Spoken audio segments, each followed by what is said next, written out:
Man, train fucking sucks, don't they? Wait, so are we start. doing a cold open? Yeah, that's our cold open. That's our cold open. Yeah, they do. I'm not a fan of their work. Alright, hello everyone, welcome to the Bangers, Bops, and Banter podcast. We got... Oh wait, we've been doing this for a while. I'm barely bad at... 16? It's a joke, okay? It's a reoccurring joke where I'm just really bad at introducing the podcast. And I'm gonna call you out on every time to feel better about myself.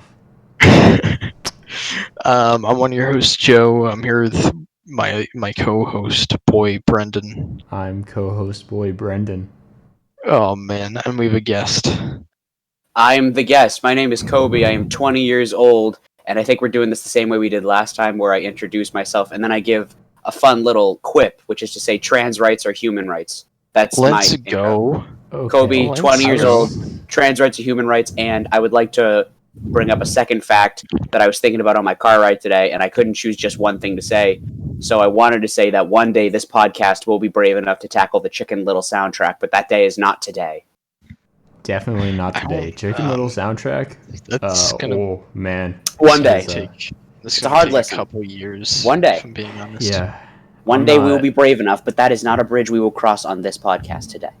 No. My musical expertise is not good enough to be able to handle something as profound as the Chicken Little soundtrack. Well, don't feel too bad. It's a hard listen. It's like Swans. It's a hard listen, but you're rewarded for getting through it. Are you comparing the Chicken Little soundtrack to a Swans album? They're both birds. All I know is listen to me, okay? This is no hate to Swans, and it's no hate to Chicken Little or Zachary Braff. It's no hate to anyone involved in either of those projects. Frankly, I have never seen Zach Braff in the same room as the band Swans. I do not want to make comment on that. I will say that after listening to The Seer, it was a great experience. I will say that the only other time I have ever looked in the mirror and questioned who I was and dissociated for several minutes after listening to an album and a composition of music, the only other time outside of The Seer by Swans was the Chicken Little soundtrack. Yes, yeah. It's just we're acting like it's just you're acting like they're like equally as challenging and like they're extremely musically. It also is like musically. So is this another competent? This is another cold open. What? I actually have a question. We will not make this too long. However, the last time I was here, it was a very, very short time because I did not have much to say about anything.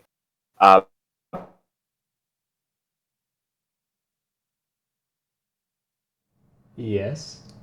Yeah, I think you might have had some technical difficulties. I'm looking I thought at the I was soundtrack though.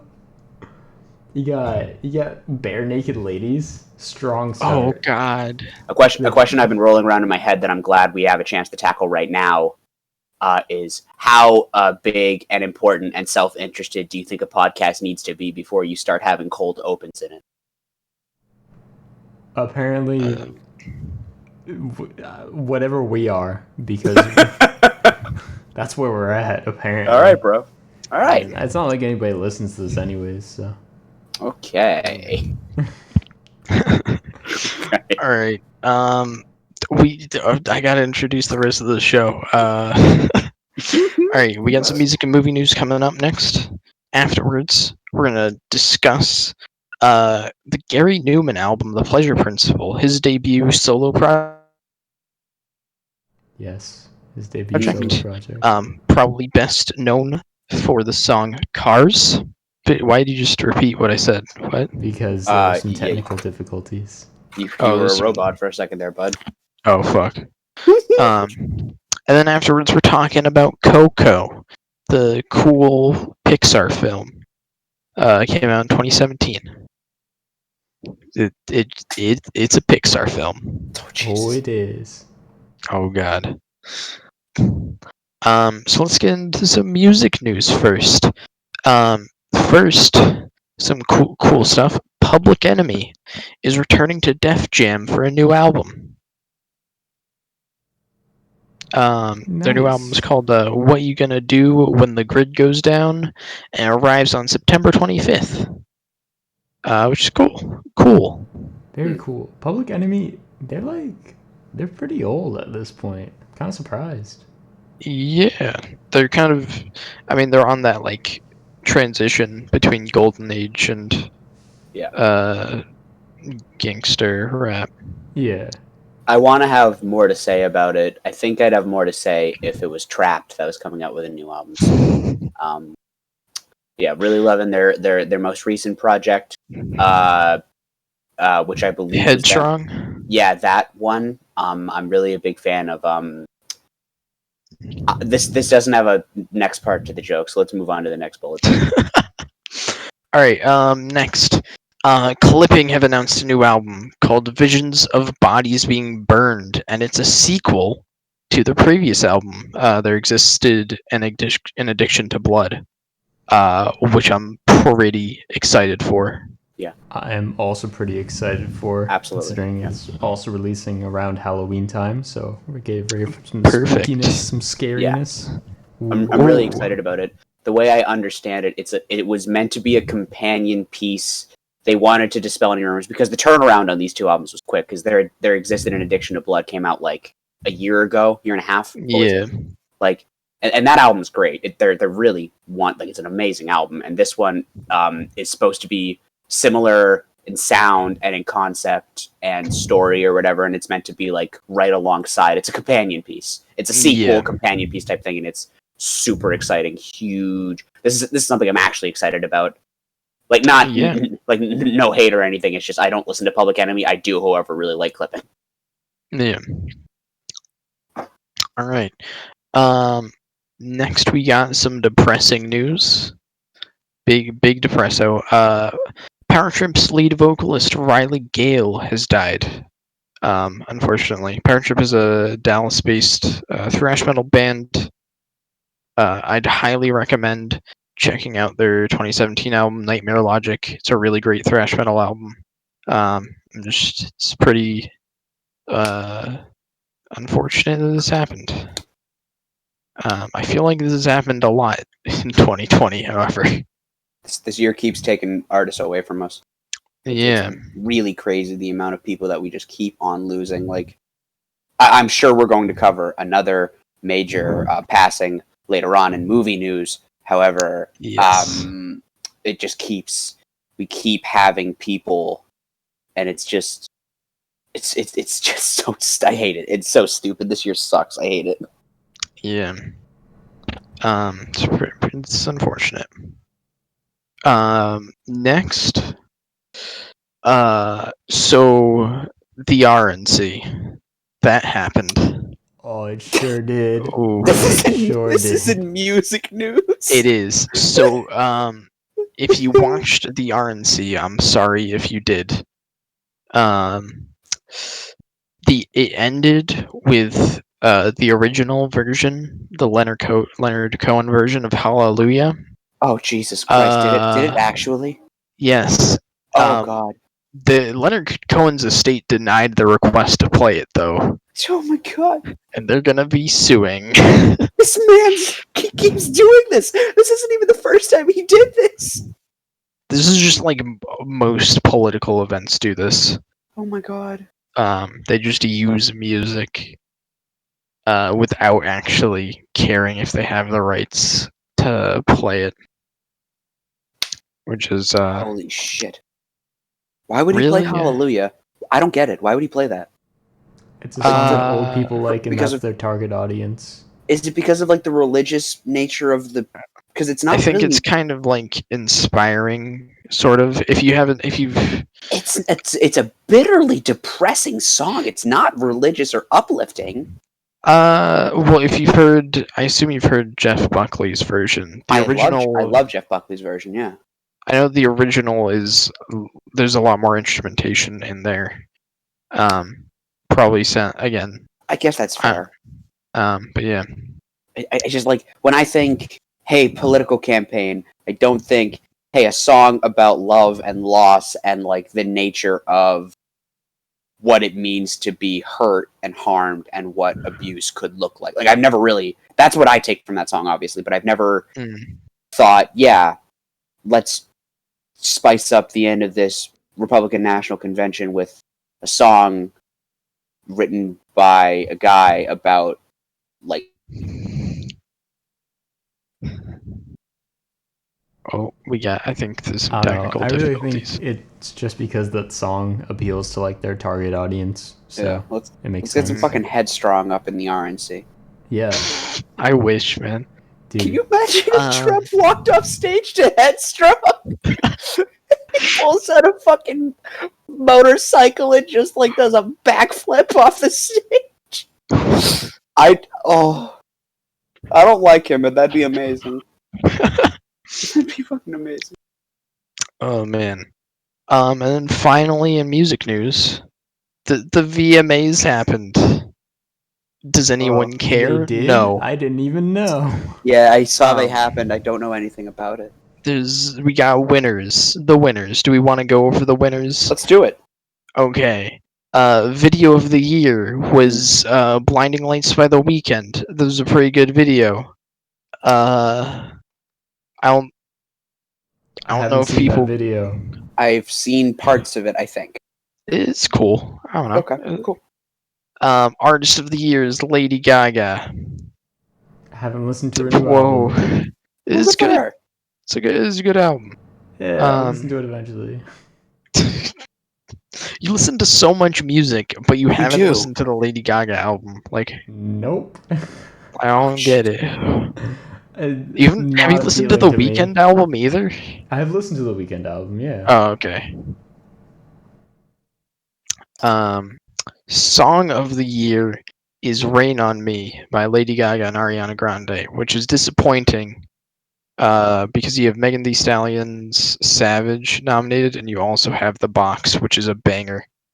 I'm amazed neither of those songs won with how amazingly viral they were and how amazingly like they were everywhere for the first like 5 or 6 months out of the year. They were everywhere. Yeah, definitely.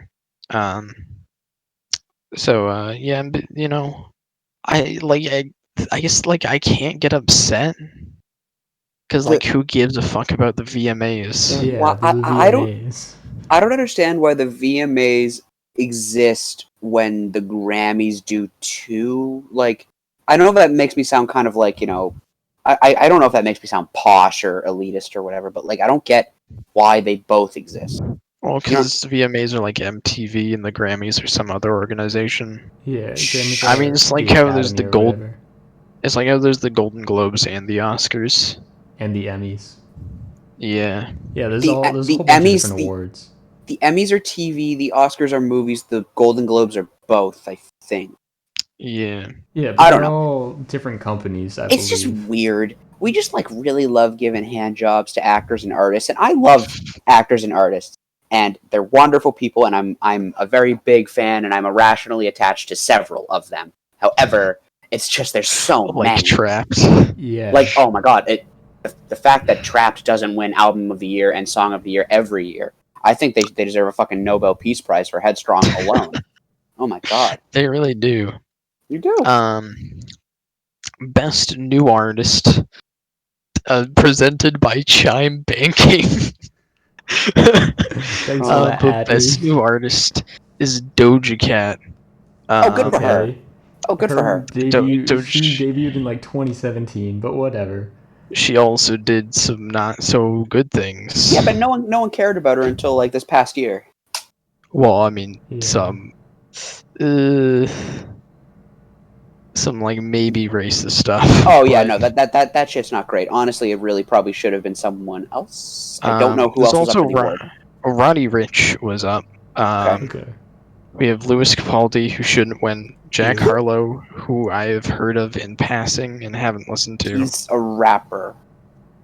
That's all I know. We got Tate McRae. No clue who that is. Never heard of that person. And we have Youngblood, who... Honestly, yeah, go ahead. he has a sound. I don't know. I don't really enjoy his sound.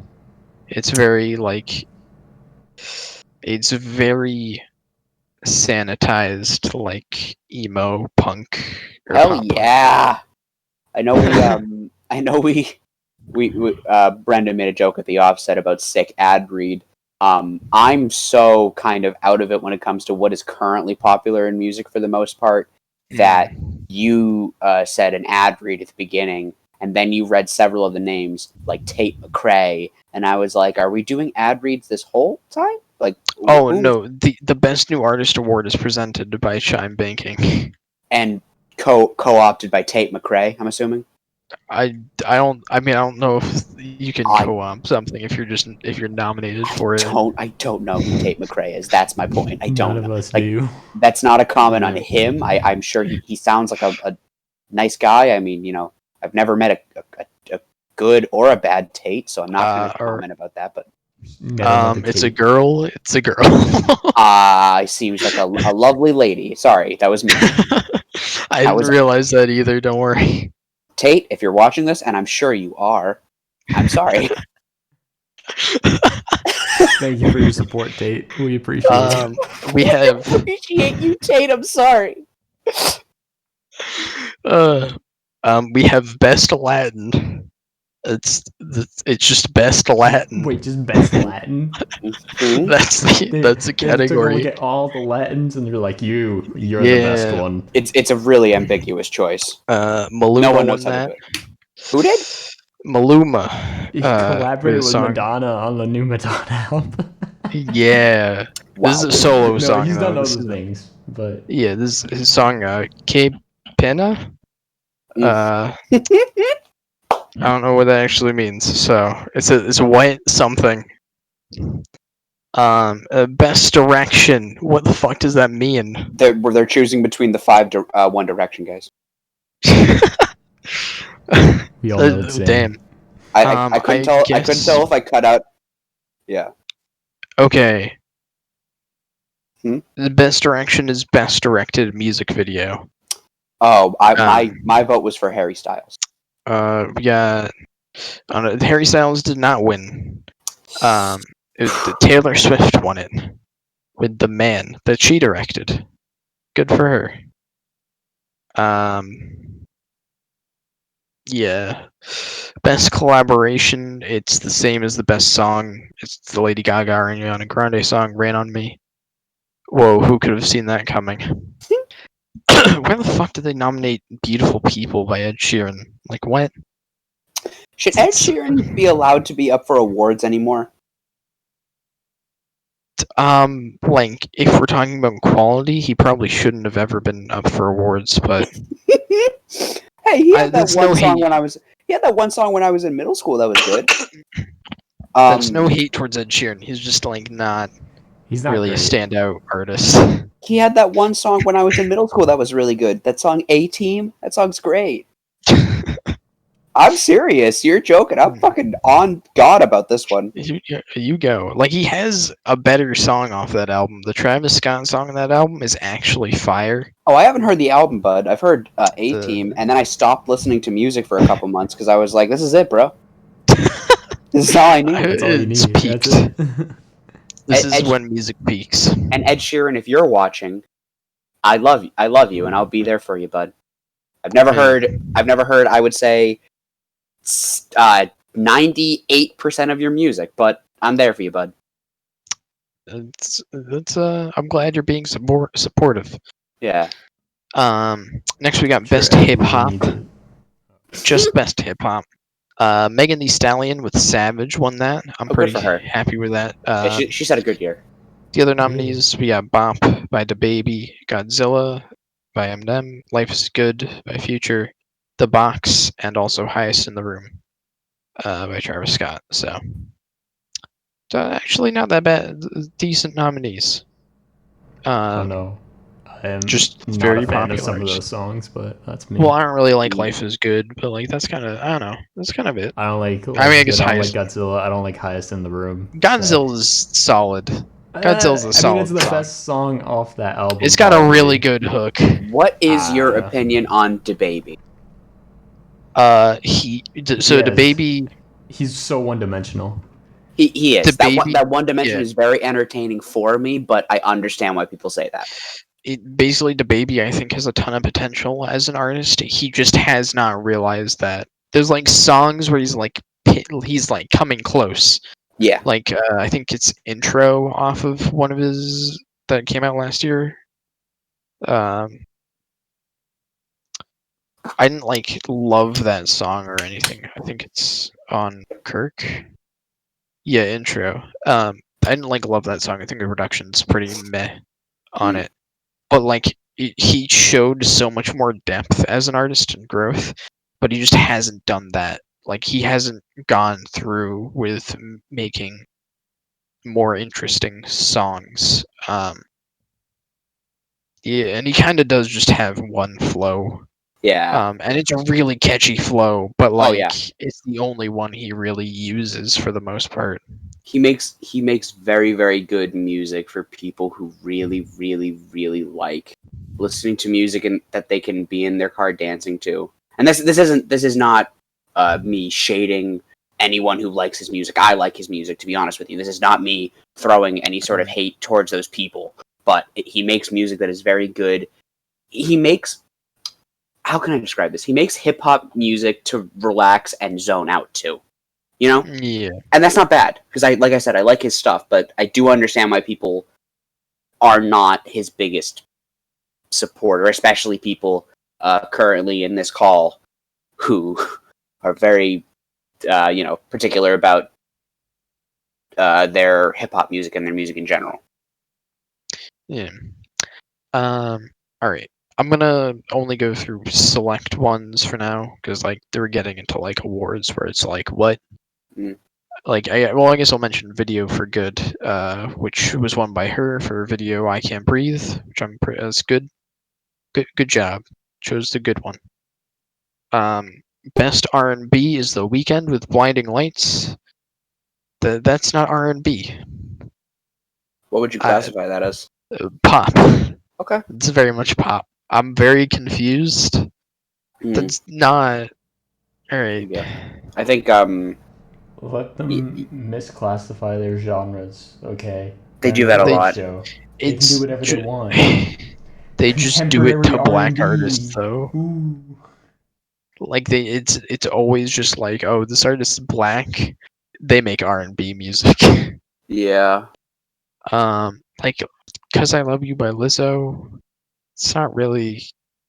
Actually, I don't know. Maybe that is one of her more What did that R&B win? centric stars. Oh, was that just a nomination? That's just a nomination. "Cause I Love You" isn't it? In my memory, it's not really R&B. Yeah. I don't know what I would classify it as though. Genres, I would like to say though, genres can be kind of asinine nowadays though. Sometimes, like nowadays the lines are being blurred so much it's hard to kind of classify them. So sometimes they can be a bit asinine. Sometimes this is not universal, but sometimes there is a thing where like a pop artist makes a song that has twang, so people are like, "Oh, it's country," and it's like, "Well, no, it's pop," and they're like, "Well, it's pop country," and it's like, "Well, pop country isn't." That's not really fair to. You know what I mean? Like the lines get blurred. Kind of. "Cause I Love You" is very clearly not an R&B song. It's clearly, I just listened to it. It's clearly a pop song. So, oof. Best pop is BTS with On. Yes. Whoa. Cook. Stan J Love. I'm done with this shit. I've never listened to a BTS song in my life. Nice. Yeah, sorry, bud. Best rock is Coldplay with Orphans. That is an affront to God. That is proof Orphans God is is not a dead. bad song. Orphans isn't a bad song. No, it's just like why?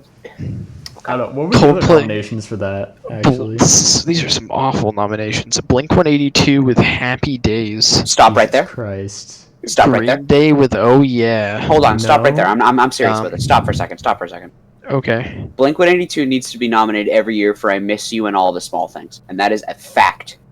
No. Yes. Like they really shouldn't be. Okay, No. They're not. It's not that good. All right, well, we'll move on. What other nominees? The Killers were nominated with Caution, which I think is fair. Okay. Okay. Evanescence with Wasted on You. Oh my god, I forgot it. They're still a thing. There's like way better rock artists. I'm just Why are laughing. they only listening to rock artists from like the mid 2000s? I was about to say, if you just took the bands off this category could exist in 2005. This category could be from the VMAs in 2005 or 4. And then we could actually talk about I Miss You, which it deserves to be talked about. I'm pretty sure it was like 1999. Yeah, but shut up. Who cares? If I Miss You can drink, I'm gonna be stunned. All right. And the last nominee for that category is Dear Future Self. Parentheses Hands Up by Fall Out Boy. Oh my Yeah, god. What a category. They have such bad taste in rock music. Okay. I'm sorry. I retract my statement about Coldplay. I apologize. Is by far the best song in there. I have not, I'm being honest with you, I have not heard a single song off that category, but when you say rock music, the first 5 or 6 bands that come up are not now at least, maybe, like I said, maybe 20 years ago, the first 5 or 6 bands that would come up, maybe Green Day is in that category, maybe, you know? Yeah. Maybe the Killers, maybe if you're feeling a bit more, I don't know, prog. I don't know how I would even define their style, so I'm not going to try, but we're going to, you know, it just doesn't make sense. Killers are like indie. Yeah, okay. We got Holy Best shit. K-pop, which is BTS with On. They have best. Of course it is. Holy shit. Yeah, it's cool. Oh yeah, that's good for them. I honestly just didn't know they had best K-pop. Yeah. Oh my god. Best group is BTS, man. That's surprising. Yes, it is. Fuck yes, Stan Jungkook for Clear Skin. Best alternative is Machine Gun Kelly, Bloody Valentine. That's like... What are they calling alternative now? I'm curious. What are they calling? Wait, how is 19... Alright, this is like alternative weird. Is just the shit that you don't 21, put in the main genre. 21 Pilots, that's fair. Level of concern. Well, level of concern? Is this best alternative song or album? I'm sorry. This is song. Okay. Pretty much all of these have been songs. But 21 Pilots, Level of Concern. Lana Del Rey, Doing Time. That's a good song. That's a good song off that album, I'll say that. We got Phineas with Let's Fall in Love for the Night. That's a good song. All Time Low. It's a good song if you like a sort of bedroom pop type thing.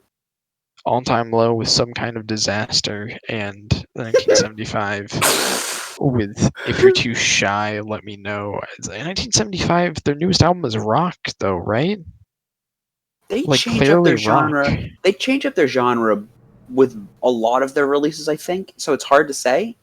They're like, I don't. Yeah, me neither. Yeah.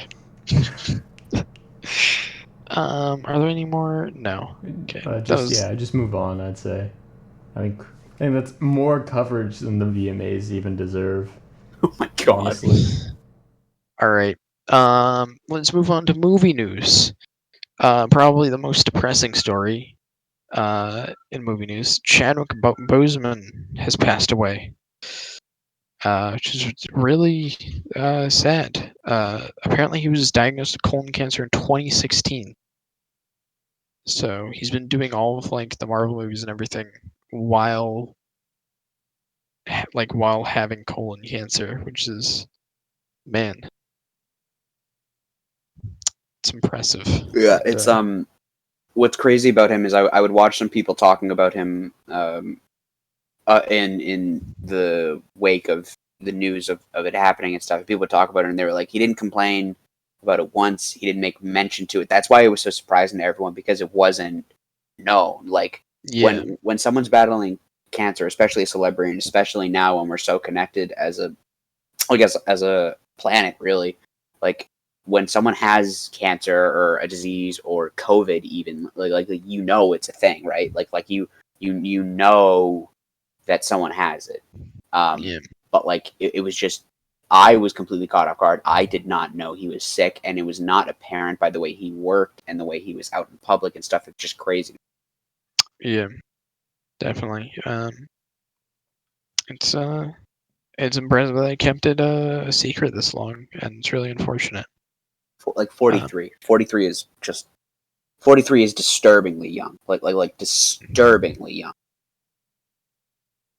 Yeah. I guess to move on to is more uplifting news. I guess the Scream reboot has a 2020 release date. It's coming out January 14th, 2020. 2020? Or That would be in the 2022. I past. mean, I'm sorry, Oh, 2022. 2022, okay. I was gonna say this year might actually have gone off right if we got Scream. No, it wouldn't have. I Hey, don't think Scream hey, would have saved us. hey. A Scream reboot, We should nonetheless. say, we need to preface this by saying, for those who don't know, January is like the death month for movies. Yeah, that's where they send movies to die. Yeah, it's I've seen people refer to it as Red Letter Media calls it fuck you, it's January, which I love. It's because it's right after Christmas. It's like after the New Year. You're tired. You're drinking at 4 a.m. You don't know which way is up. You're probably on vacation. Probably have your bratty kids in the house. You're not going to see a movie. Yeah, It's I think cold. it's also towards the end of the quarter, I believe. So like, just it's basically January 14th does not bode well for the movie. Although it being a Scream reboot Right. doesn't bode well for the movie. No. They don't think this thing's gonna do well. They don't have faith in this thing. I don't know. I'm kind of surprised they're not even going to try and release it around Halloween time. That doesn't make sense to me either. Yeah, That's weird. like even like a late September. You know, Like, even if it was bad, it'd probably do decently well around Halloween. it's a snuff film. Yeah. It's a snuff film. You go and see it with your girlfriend. If we were to have one, you go to see it with like a significant other, and you go, "Oh, that's creepy," and then you Hey, and Hey, you go, Cody. "Oh, that date you sucks." see the It's Scream just reboot like with the me? Bye Bye Man, dude. Just like the Bye Bye Man, dude. I took my now ex-wife, to see the Pee Pee Poo Poo Man, and my God, did she divorce me in the main lobby of the AMC after it was over? She was so offended. My God, The Pee Pee Poo Poo Man. don't say his name.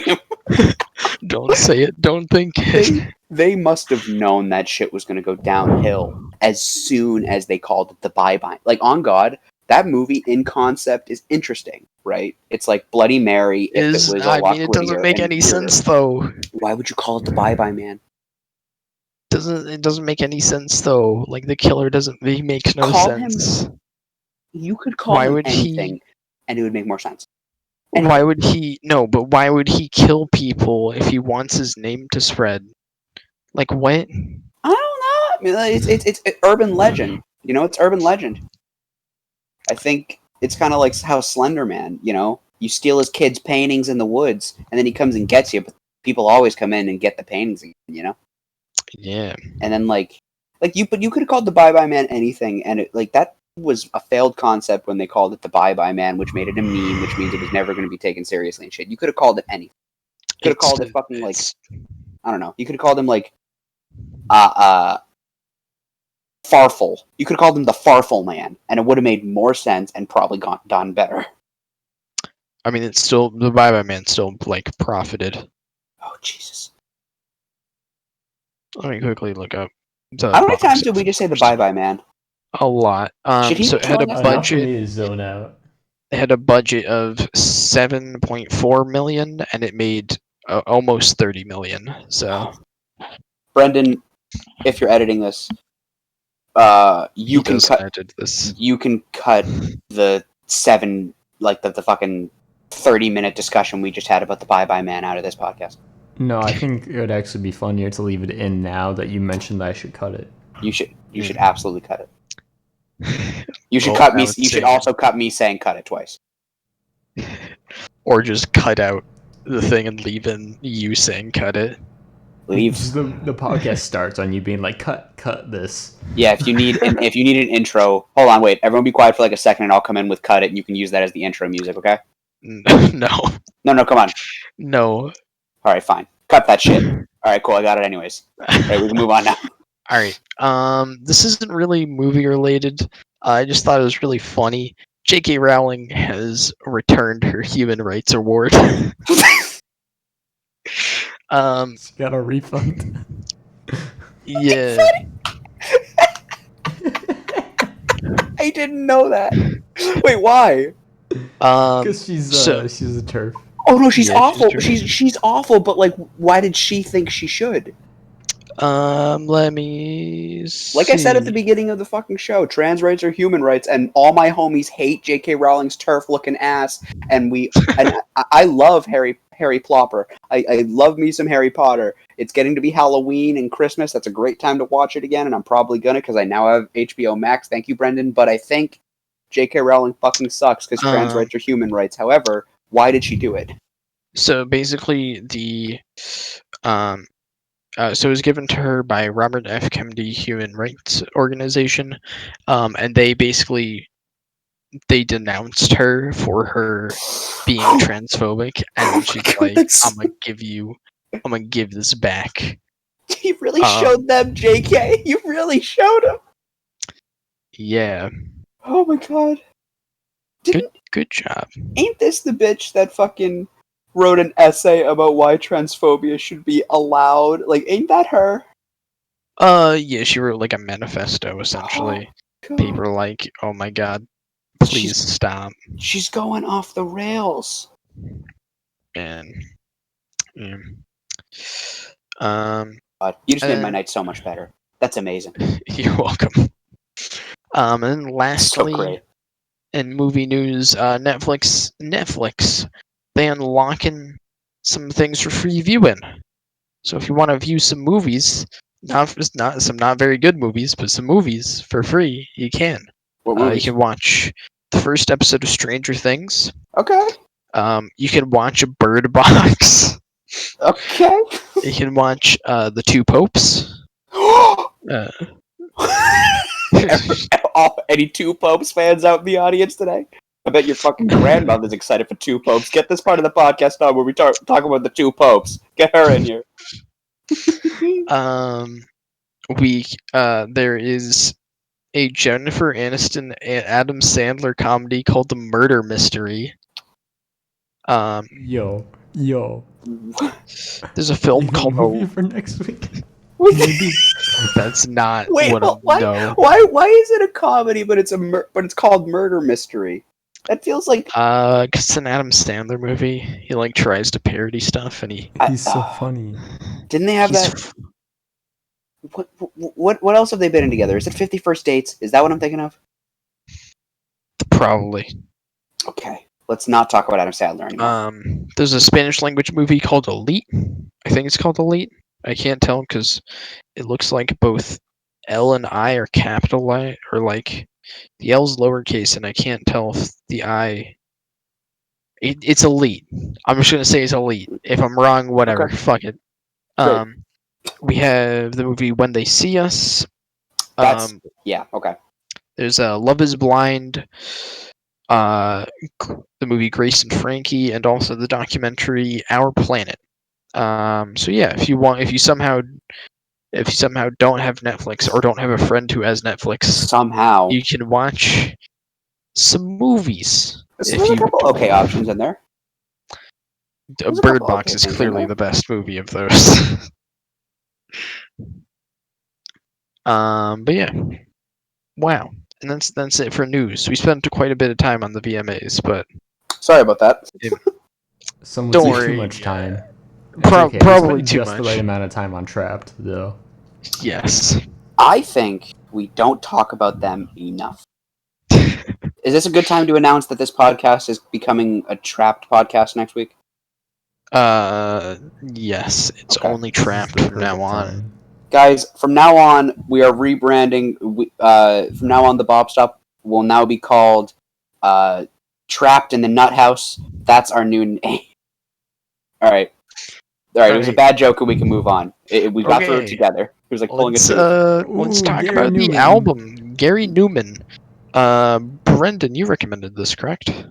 Yeah. So You I like- was just kind of looking for something. I had heard good things about this album. It's kind of a cult classic, I guess you could say. And I'd never listened to it before, so I was like, hey, this album seems interesting. Let's listen to it. And then we listened to it. This album came out in 1979 by I guess Gary Numan. I guess he's a multi-instrumentalist and like singer-songwriter. I just realized this album is very ahead of its time, actually. I mean, it's definitely it's like on the, so this is a new wave album, I guess, at its core. Yeah. Yeah. Gary Numan had been with a new wave band, and they had released 2 albums, and then he went and did this solo project. I thought I don't think they're a new wave band. I thought they're like a punk band. Were they a punk band? I'm pretty sure they are. Okay. I didn't listen to the band, gonna be honest. Gary Numan, I think, makes like this album is like pretty interesting. So I've just been listening to this, but it is. I don't believe he uses any like electric guitars. Or That's actually really really guitars. interesting. I did not on know this that. album. Pretty much all like synthesizer. It's like all synthesizers, That is crazy. Okay. which is pretty cool, especially for the time, 1979. There's some other albums that I've listened to, me being the electronic music guy that I am, like came out in and around this time that are similar.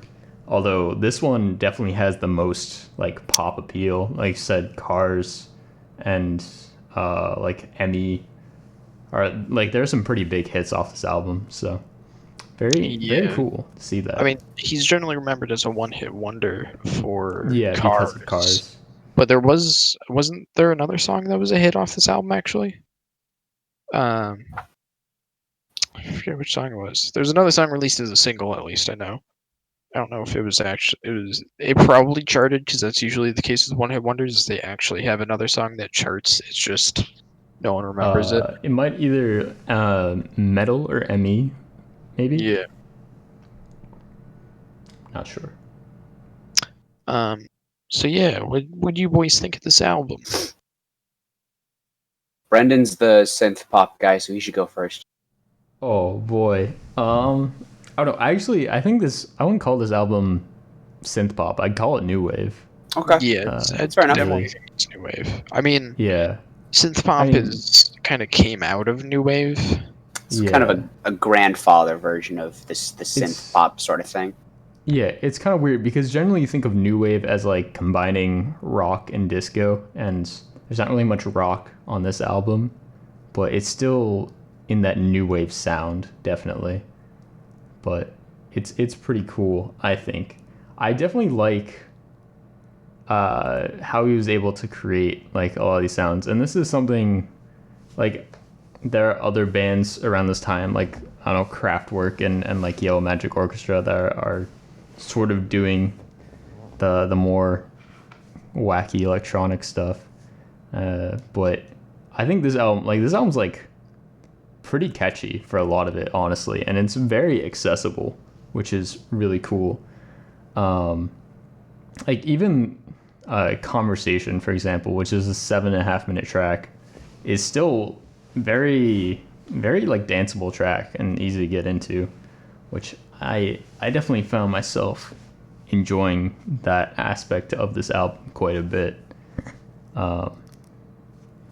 And yeah, I like how I don't know, I kind of want to say that this album, it seems to be sort of just like about just like daily life. There's songs like Cars, Conversation, Films, Air Lane, Metal, and stuff, where it's just like these are just things that are like in the world.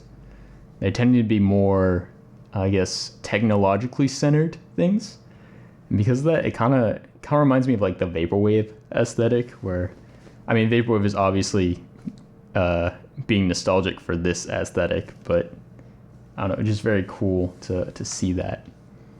So yeah.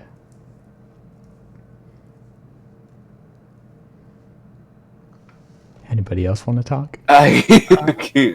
Joe, do you want to go? You can go. All right, cool. So, it's interesting you say those positive things, because I'm not going to lie, I'm not a massive fan of this album.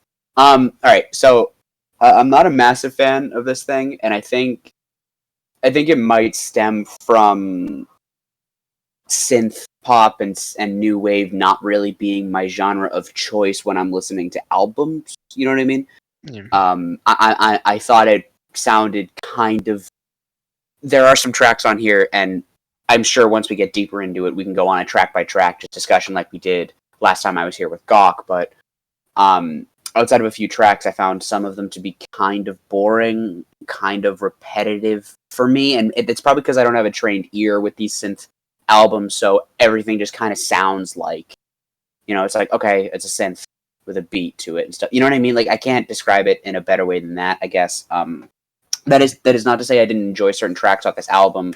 I thought Observer was really cool. I thought ME was really interesting. I really liked Films. I thought the fact that this came out in 79, it's very, like, spacey. Like, it really, really feels like I wrote down at one point that it almost sounds Devo-esque, and I don't think that makes a lot of sense, but there were certain tracks that, like, the backing track just sounded like Crack That Whip to me, and I can't explain why. I think comparing him to Devo is actually quite a fair comparison. It felt very Devo, but before Devo was a thing, and that's not a bad thing. It is very accessible. I think Brendan hit it on the head with it's very accessible. It's just, for me, I think someone who doesn't listen to a lot of synthwave, it didn't catch my eye, or my ear in this case. It didn't catch my ear for a lot of times. I will say, however, a very interesting experience was I was listening to Cars, and I sat there at first, and I was like, oh, this sounds like the commercial. And then I sat there for a couple seconds, and then the lyrics started, and I went, oh, it's like the commercial! So yeah. Those are my preliminary thoughts. I was listening with a different guest on the show who's not here this week, but I was listening to this with Jason, and he's like, oh, this song is from the commercials. I'm like, I apparently just didn't watch enough commercials in my life. I mean, I have to say I'm disappointed you didn't choose Cars as the movie we watched. That is a bit. It would have been, yeah. But yeah. I guess I'm kind of in the same boat as Kobe. I thought it was interesting, but I also think a lot of the tracks are kind of very repetitive and monotonous, but not. For me, it's like cool to have on as background music, because like I'd be doing other things while listening. And I was like, oh, this is kind of cool. But like when I actually like took notes on it, I was like, oh, this is kind of boring in a lot of places. I guess it doesn't, unlike say like Daft Punk, it's not as like catchy as their stuff to me. And I think that's because the way that some of the songs are constructed feels monotonous, I guess. It's kind of samey in the way they're constructed. You have a synth line, you have like a bass groove, you have drums maybe, and that's kind of, and then there's more elements that are added into that I think help the branch out, and give the album some life. But I do think it falls back into this trapping where he's not really doing enough with the sounds to keep me interested in it. I still think it's a pretty interesting and impressive album, in terms of when it was made and kind of seemingly like the influence it had on music. Although I guess I'm not very familiar with new wave, so I won't say like it's the most influential new wave album or anything. I guess I will also say that this isn't really my type of new wave that I like. I like my new wave to be very like goth influenced, or just like super off the wall insane. So yeah, I thought it was interesting. Okay, cool. Cool. No, I totally get where you guys are coming from with that. I don't know. For me, I definitely agree where there's a lot. It's very it gets very standard, I'll say, a lot of the time. Yeah. And not a lot of these tracks have a lot of personality to them. I definitely can agree with that. However, for me, at least personally, I think I agree with what Joe said, where if you put it on the background, I think it's actually really nice background music. But I'm not just gonna sit down and listen to this, be like, oh yeah, man, today's a pleasure principle day. But I do I think Today's for the most part, Today's the day. oh man. I'm sorry, I'm getting off track here. Why do you guys think what do you think the pyramid? Why is he so unsettled with the pyramid? I don't know, but it's a Well, kind of funny glowing. photo. Hey, glowing, man. It's a very, know it's very, glowing. You have a very if funny you have photo. a pyramid next to you and it starts glowing, you're gonna be like, "Oh fuck!" Like, It's hold on. glowing. I want everyone real quick to sort of get this photo in front of them, and I want you to tell me when you have it in front of you. Which one? Wait, The album cover. Oh, I thought you were. Yeah, I haven't. The album cover. Okay, do you have it in front of you? Yes. Yeah. We need to take in this image for a couple seconds here, and if you are listening at home and if you do not know what this album cover looks like, maybe we could flash it up on screen right now, or maybe you can Google it in your own time, whatever that happens. I need you to look at this photo right now. I need Brendan hit it right on the head. He is terrified of this damn pyramid. He is horrified. He's got This black. pyramid. He's got eyeshadow. He's killing it. I love the eyeshadow. He's got a gray on gray suit. It looks like Student Picture Day a little bit. He's got the double-breasted pinstripe blazer. He really looks like a baller right now, but like I kind of thought he looked like a news anchor, and like the pyramid was a news story, and he's just like, and here we have a pyramid. I think This pyramid be looking a little sus. and pyramid. What is your comment? And it just cuts to the pyramid.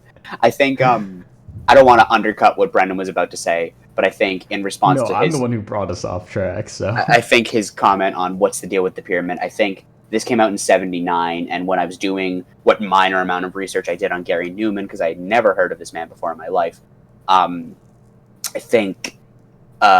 Because of it coming out in 1979, and in a lot of people's eyes, this is like Gary Numan is like the grandfather of what we now know as synth pop, and he is like a very seminal artist when it comes to the new wave movement. And I don't know anything about that, so Brendan, you can absolutely correct me if I'm wrong with either of those statements.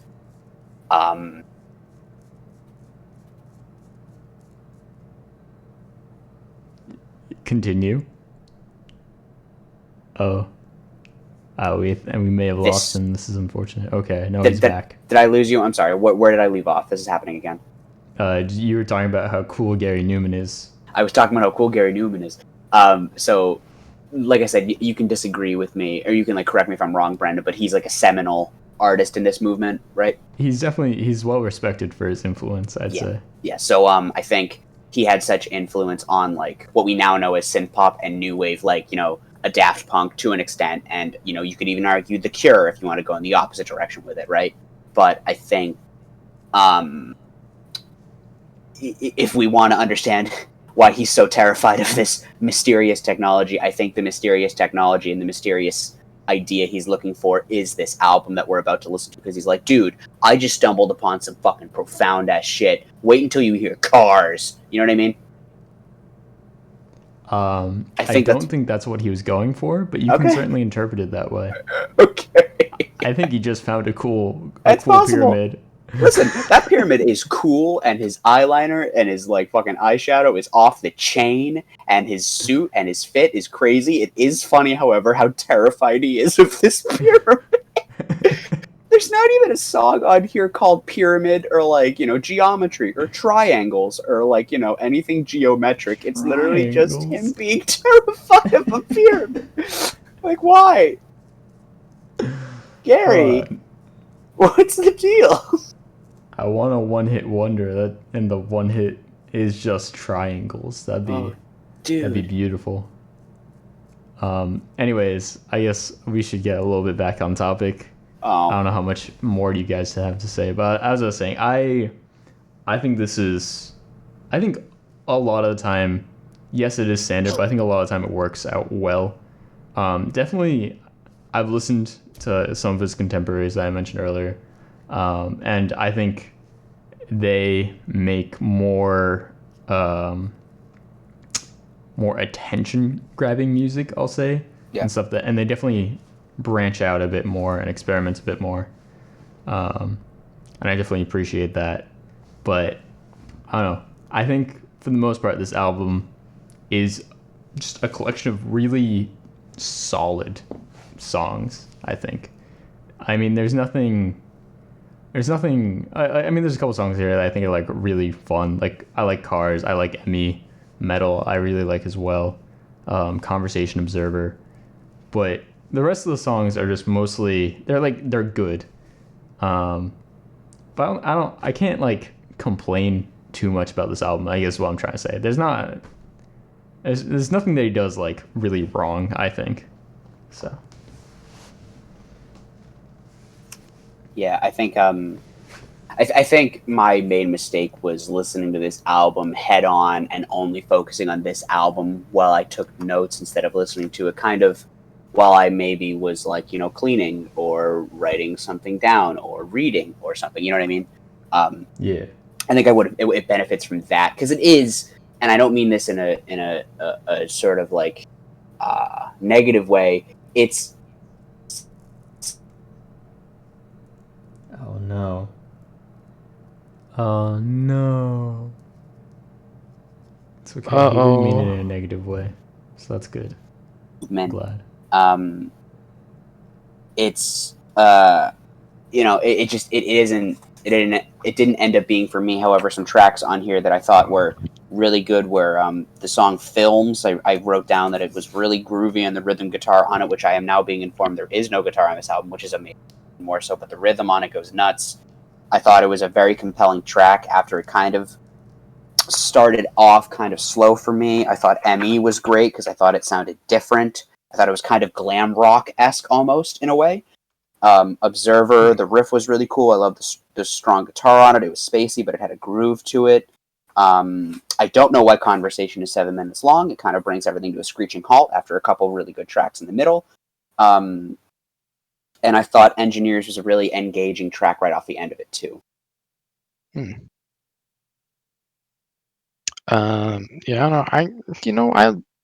I guess I like these tracks for the most part. It's just like, I don't know. There's not much to me that stands out.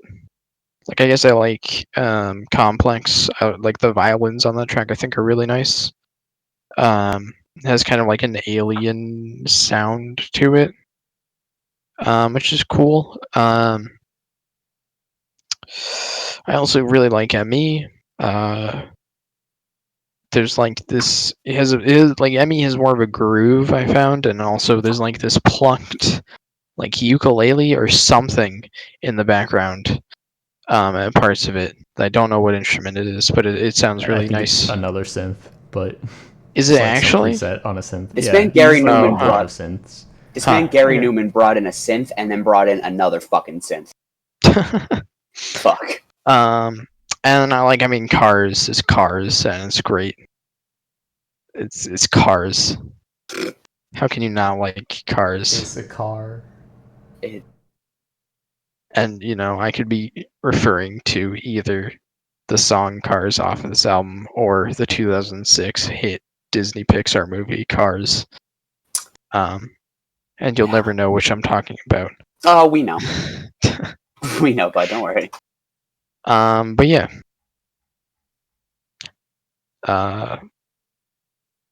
Does anyone else have anything to say? Are we going to wrap up? I just want to say I looked it up. The other single is Complex. Okay. It was a number 6. It hit number 6 in the UK. We got it. We figure out the hits. Hold on. Really quickly. Well. Well. We'll never know what he's talking about. I'm sure he'll get back to us. Maybe. I hope. I hope so. I'm kind of interested in what he has to say. So anyway, have you ever watched the 2006 I hit completely Disney fucking Pixar movie? You cut like myself cut out. the fuck out. Really quickly, I'm so sorry that I'm cutting back in and interrupting you. I apologize a lot. No, I was, It's awful. So really quickly, before we move on to the final destination of this podcast, which is to say wrapping up Gary Numan's album here, I want you, and I don't mean to be giving you a bunch of work here, Brandon, so I do apologize. I want you to look up the cover for the song Cars by Gary Numan, the single cover. I want you to look it up right now. I will post it in cover? Hold on, I'll post it in chat. it's actually, on Genius, right? I can't explain this well. I'm going to post it in chat right now. I'm posting it The in one general. where he's just like milking a cow? Yeah, look at this shit. Yeah. What about it? Okay, Well, like, it looks I like don't mean he's to... driving. He's driving his car. He is very bad. Oh. He's For the- not. You gotta for the- put him at 3 and 9. You know, that's where you need to grab the wheel by. But he's at. It's the- Or wait, actually no. I'm sorry. It should No, be like he's at 10 3 and and 2. 9. It might be It should the be best. 10 and 2. I mean. No, this man's at 9 and 3. You can do 9 and 3. I think Okay. 9 and 3 is like supposedly better. Honestly, or something. in a weird way, his left hand seems to be like drifting its way down to like 8. He could be at a 3 and an 8 right now, bro. I think Damn.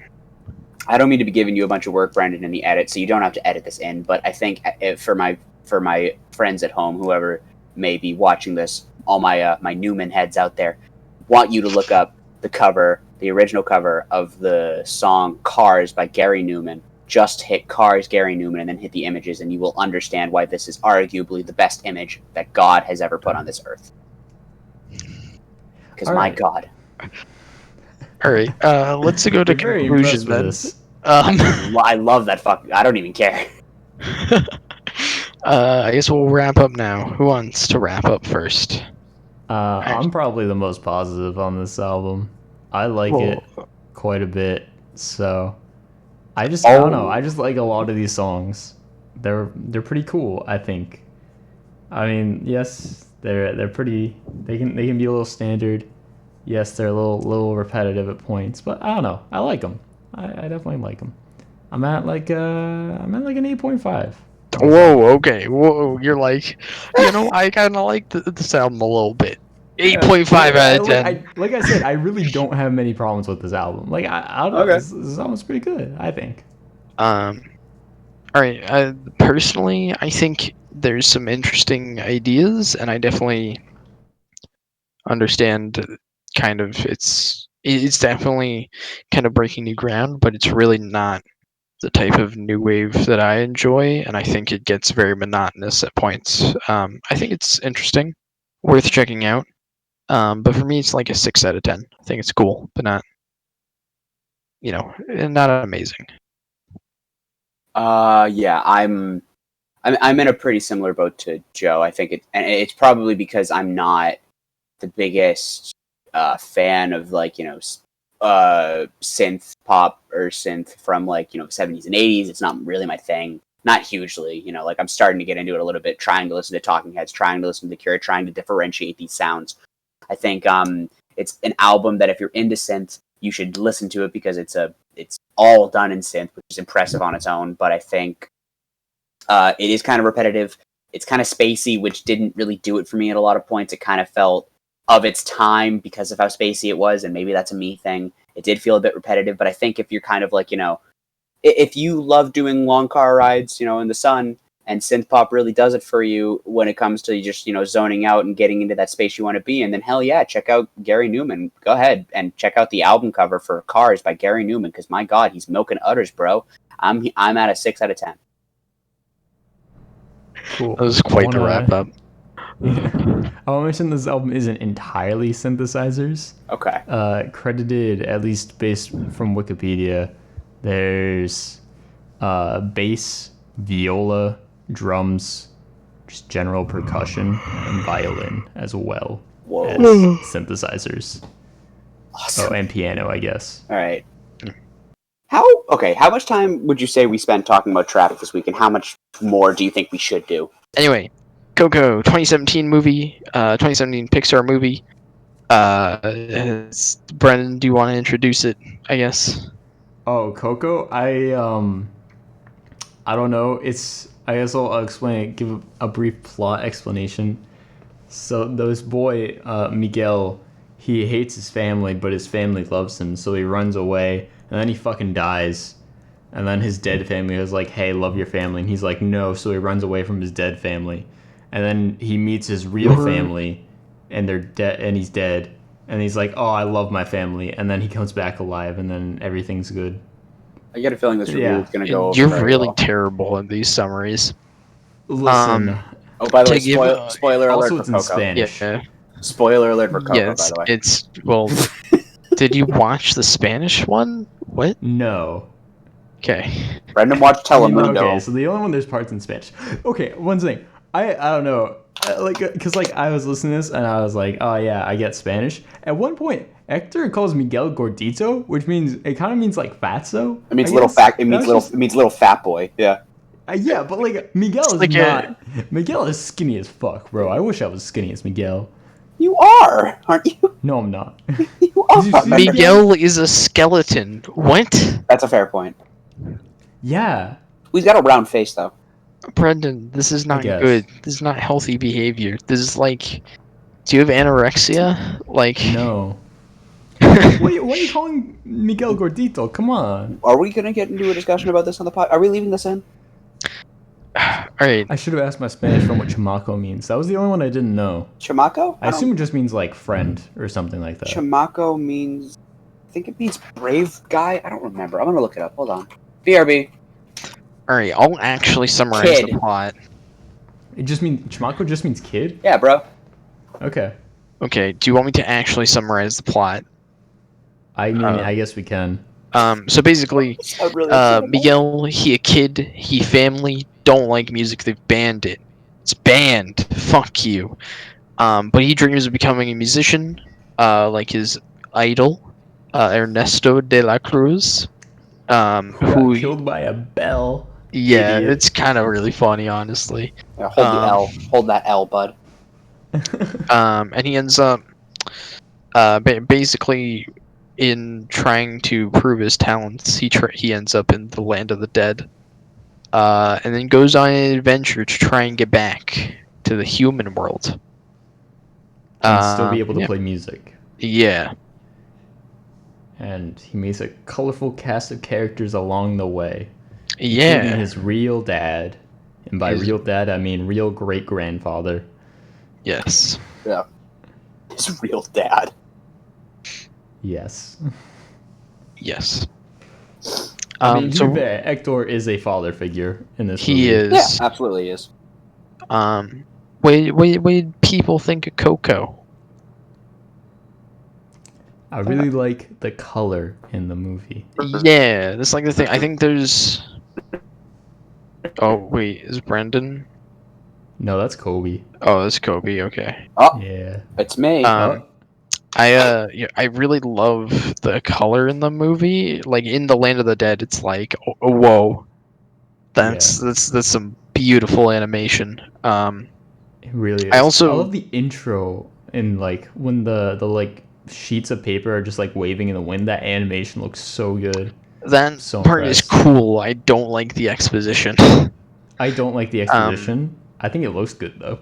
It does look very good. I mean, it's Pixar, so like of course it's gonna look Yeah. good. But oh man, I think probably I guess one of my favorite aspects is they do a lot.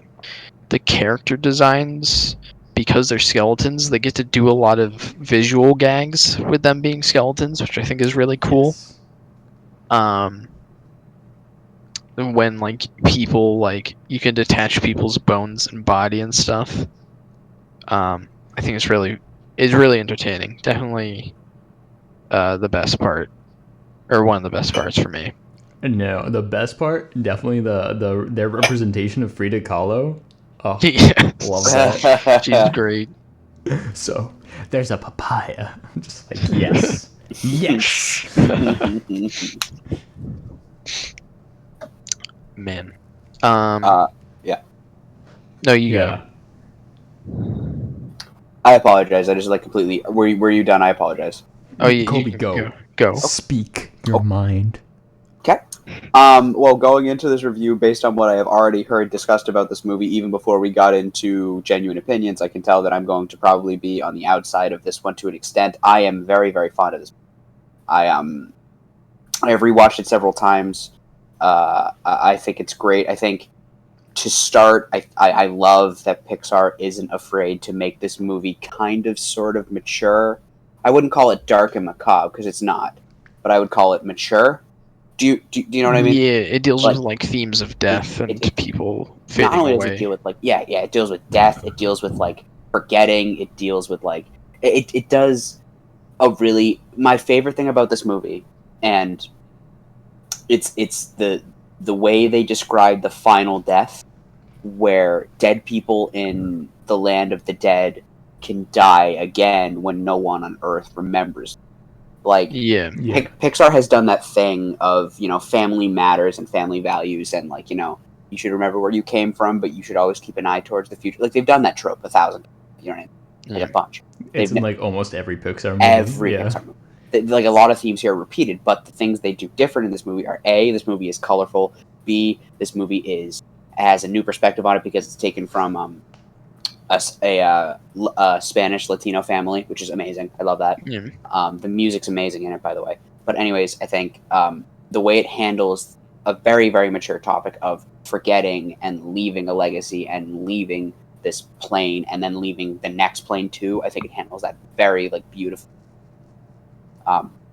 Like I said, they've talked about family lineage 1,000 times, but now it's like.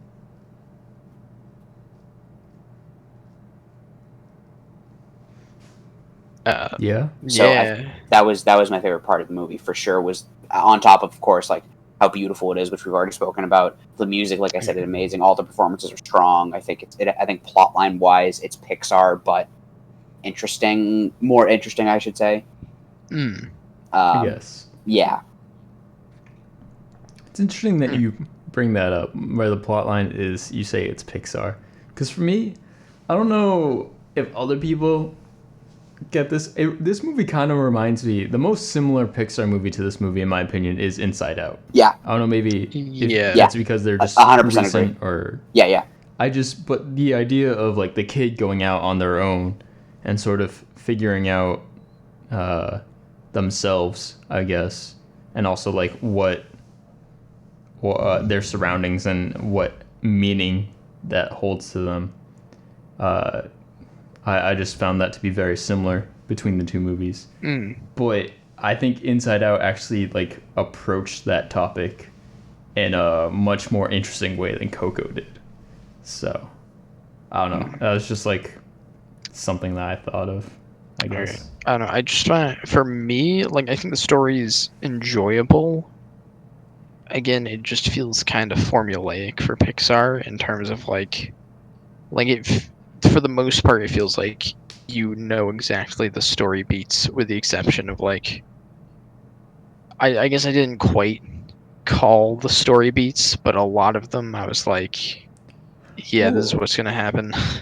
Yeah, I knew for the most part. I didn't expect. I knew that Ernesto, like, spoilers. Ernesto's not his real father, like, or great grandfather, I guess. Like I got that part. I guess I didn't foresee that like Ernesto killed Hector, which I was like, whoa, that's a bit dark for a Pixar movie. Extremely dark. Yeah. And the scene where like you see Hector singing "Remember Me" to little baby Coco, I was like, oh, that's very sweet. Yeah, but there's some very sweet and tender moments in this movie. I'll give it that, which I definitely appreciate. Yeah.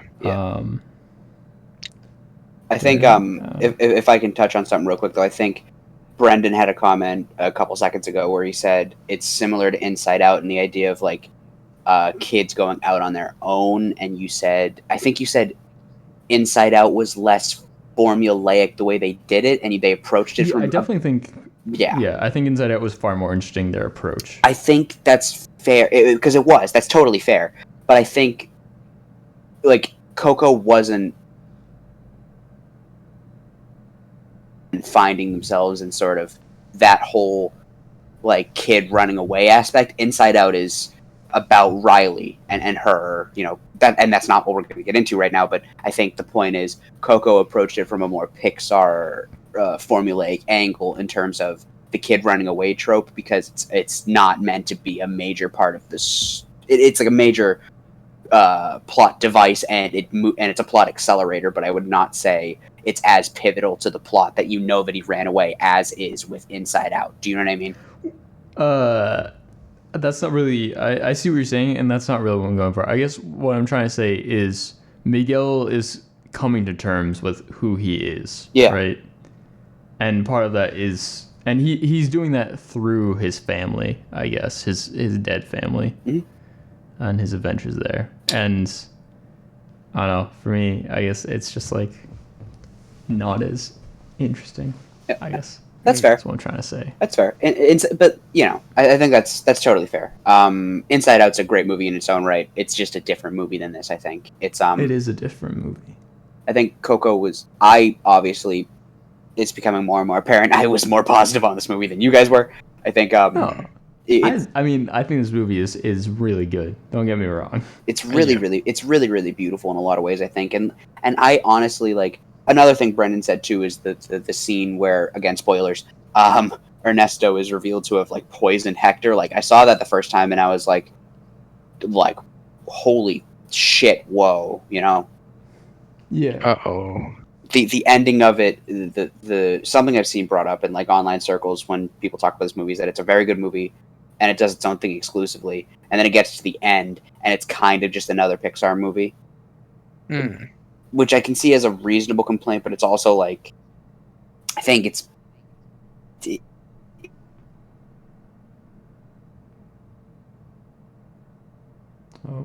Oh no. He gone. You I'm know. gonna take this one. Oh, he back. Damn it. I'm sorry. It kind of hits its major selling point for me before it even gets to when it becomes more formulaic towards the end, because it's a lot more mature and it handles death really, really intensely and intimately, and it does it from a really interesting angle for me. It does. I guess it does. Thoughts? I don't know. For me, the whole themes of death, I guess, didn't really hit as hard, because and this is probably just due to personal experience, but like deaths in my family, we all just like show up for a day and then we leave, because my family is, I hope they don't listen to us, but we're not good at doing that kind of thing, I guess. There's nothing wrong with that. We're not good at death. Oh yeah, we're just like not good at grieving. Talking to other members of our family. Like, yeah. My family, I know like my grandmother's, and that's it. Like, and my grandfather died a couple years ago, and like, I don't even remember that shit. Like, I mean, I was old enough. I was probably like 10 or 12 or something like that, and I was just like, yeah, it happened. I don't remember what we didn't even have like a funeral or anything. So it's like, grieving is also a super personal thing, and I think that's what this movie's trying to say too. Grieving is a very, very personal thing. Yeah, like I know what you mean, though. I think, because like, I'm not going to sit here and say I'm extremely attached to death, or I've had like so many deaths in my family and we're so close. My family's not very close either when it comes down to it. But I think we all understand the concept of losing someone we cared about. And we all, I think, I don't know about all of us, I have an existential fear of being kind of forgotten by people that I care about. Yeah, because there's like, dead, yeah. I think we sort of live in a time, and especially this year, I think this movie could like really say a lot about this year, especially like we lose people out of the blue, and it's random sometimes, and it doesn't make sense, and it doesn't seem fair.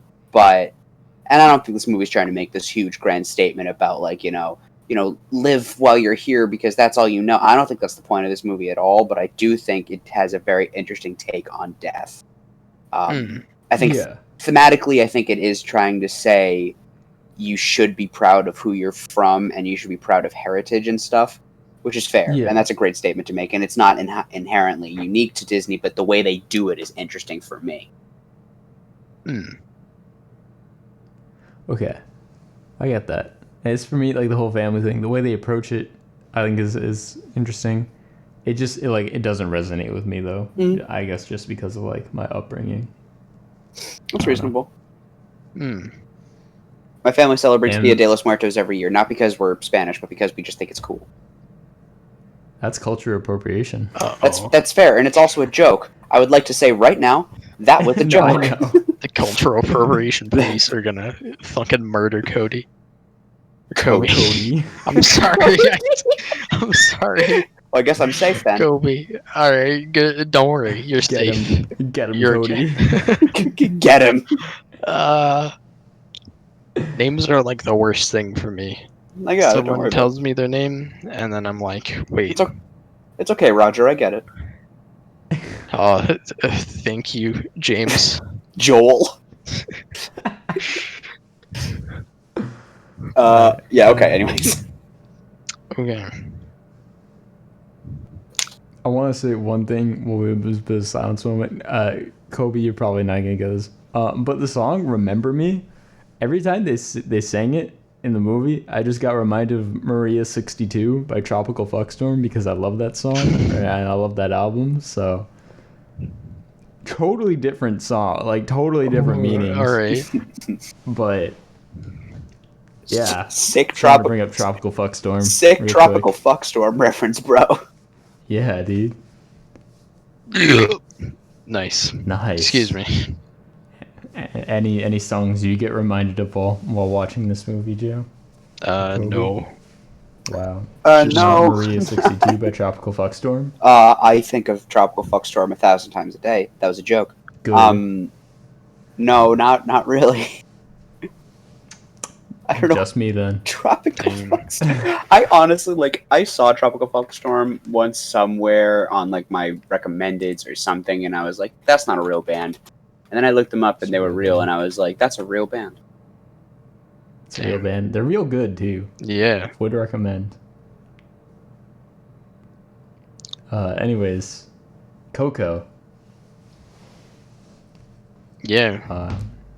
Yeah. Yeah, bud. I don't. I really like this movie's really. It's a Pixar movie, I guess. Like, there are things about it where it's like, yeah, this is a Pixar just movie, good, but it's also like that's what I expect from Pixar. I don't know what to say. Yeah, that's like the thing for me. I don't have much to say of it. Like, it's good. There's some beautiful animation. Yes, it handles there's its some really themes tender well. moments. Yes. It's fun. It's a nice little but adventure. it's also kind of it's just another Pixar movie. It ain't, it ain't from the 2000s. It's not 2000s Pixar. 2010s Pixar. It's the Good Dinosaur. Yeah. But what is? What is, That's man? fair. It's no Cars 2. You know? Oh my god, and Cars 2 is Cars 2 is basically No Country for Old Men.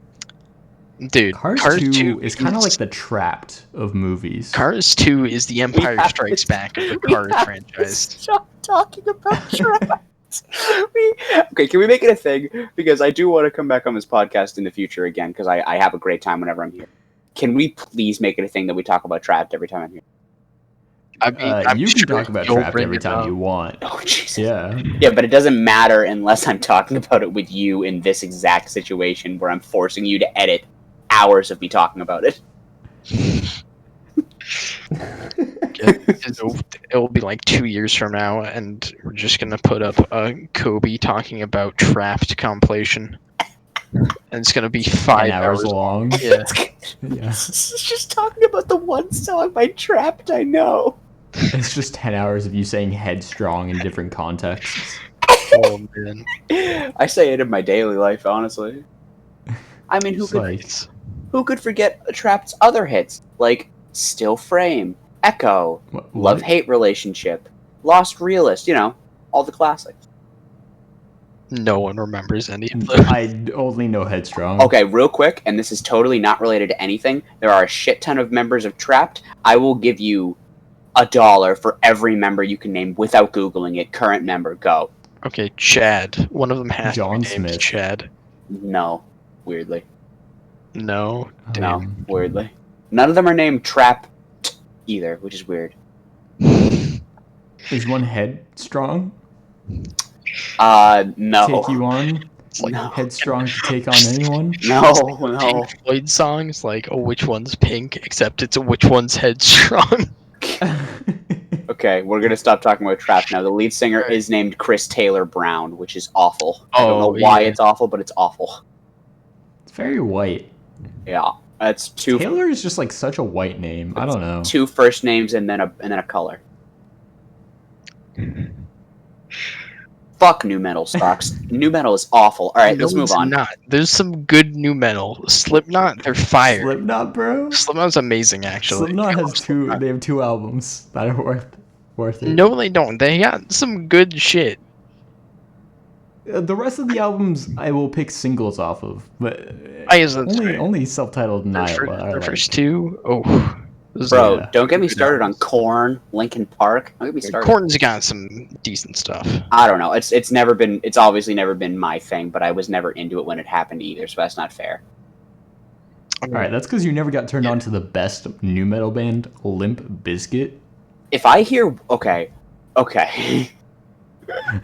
Fred Durst is on another level, and I will never deny that, so I'm scared he's going to come after me just in the ether, me putting this energy out. He'll sense it and come for me, honestly. Limp Bizkit sucks. Okay?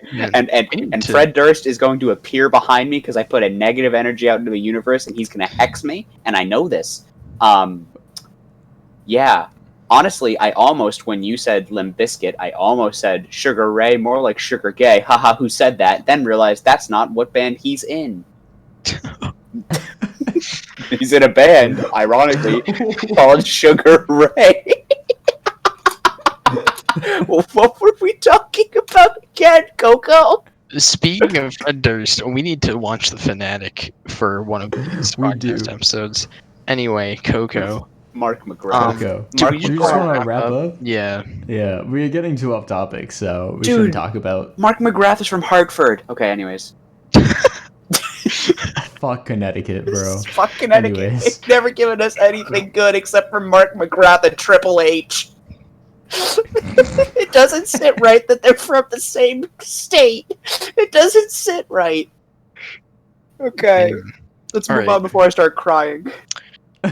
Coco. Yeah. Movie by Pixar. I guess I'll conclude first. I really enjoyed Coco. I think it shows its Pixar-ness. It wears its Pixar colors on its sleeve. It feels very much like a Pixar movie, basically, and that's probably the weakest aspect of it.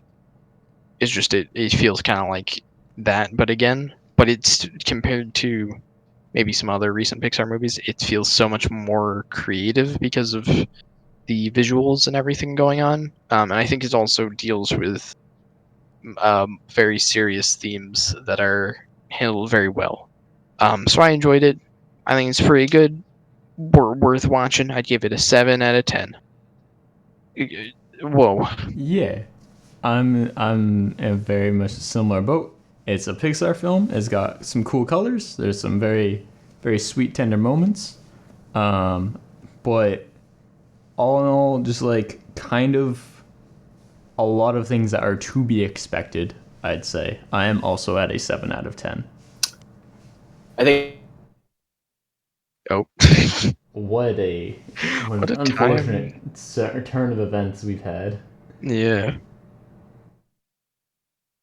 He'll be back any second. And I've rewatched it several times. Okay, well, you gotta restart. You cut out. Okay, so I think everything you guys said is true. However, it is a movie that I do go back and watch several times. I've watched several times now because it is a very comfort food movie and stuff. And I don't do that with Pixar films usually because they do bore me a lot.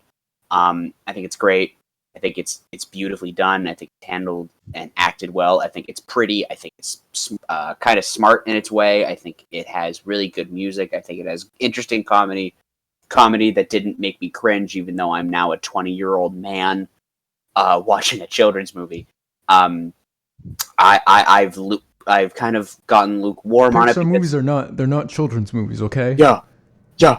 I take Herbie Fully Loaded serious and I put it up in the Cannes Festival. I think this movie, I was really high on it when I first saw it. It kind of has gone down a little bit in my ranking since I watched Ratatouille, because I love Ratatouille, which isn't fair to Coco, but still. But even still, I like this movie a lot. I think it's great. It's kind of weirdly dark, but in a cool way and not in like a morbid way. So I'm going to give this an 8 out of 10. Wow. All right. Cool. Good. Pixar movies are adult movies too. There. Damn. The Incredibles is a 10. Can't wait for Cars Just 4 saying. where Lightning McQueen gets shot in the face. Isn't he? Oh no, he's not dead in the third one. Jeez. The trailer made it look like he fucking dies. The trailer made it look know, like I it was does. so excited for Oh him my to die. god. That's so weird. Why does the trailer, like, why is he rolling over and it kind of looks like, you know, that movie trope? Speaking of movie tropes, you know that movie trope where it's like the comeback story where it's like the really dark music and it's like, oh, the hero's at rock bottom and stuff, and it's like him drinking. It would have been so funny. Okay, Lightning McQueen rolls over in a horrible accident, and the next scene is him shooting heroin, and he's like drunkenly trying to get some money on the side of the street like a hobo, just to like help fund his crack addiction. But it's Lightning The McQueen. logical progression of Lightning McQueen. He falls like so many tragic athletes do. He's like trapped with Headstrong. We're not going to get back into Trap. We cannot. You're going to have to edit like 45 minutes of Trapped on this podcast alone. Alright. Wait, have you guys heard of the Pixar Theory? Yeah, I have. I'm a big fan of that theory. Yeah. Brendan, do you know what it is? What? That they're all connected? Yeah, they're all in the same universe. Yeah, well, some of them are proven to be. Like Monsters Inc. and Toy Story, and like there's another one that we know. Well, there's is more. in the People have like universe. pieced together like a timeline of everything. Yeah. So. I mean, there's some things that I think are a little hard to put into that timeline. Like the Good Dinosaur. Well, the Good Dinosaur just is like way. It's like way longer. No, I know. But Cars. So basically, Cars happens in between when humans leave the planet in Wall-E. So in that like 700-year period, that's when Cars happens, because cars are like toys essentially, and they need yeah. Anyway, but that's not how the toys work in Toy Story. So well, toys need like I forget. There's an explanation for it. I don't. Whatever. We do not need to talk about this right now. Anyway, for next week, all right. The album we're gonna be doing is Hawaii Part 2 by Miracle Musical. Fuck yeah! Oh my god! What an interesting piece that is. I'm not even gonna lie. Oh my god. No, I'm not even fucking. I'm sounding like I'm joking. I'm super excited for that. Holy shit. And the movie we're gonna be doing is I'm Thinking of Ending Things, the new Charlie Kaufman film. Dude, that's a fucking double whammy. Holy shit! This Friday. Dude. I'm pumped. I'm so excited for that movie. I'm so excited for that movie. I am too. I'm super pumped. You picked two bangers this week. I don't know who picked that, but they deserve some fucking praise. Holy shit. One of our friends picked the Miracle Musical, but I was like, we gotta watch this Charlie Kaufman movie. Good for you guys. Oh my god. That's fucking awesome. Fuck. Alright. Yeah, we'll see you in the next episode. Or we won't. I don't know.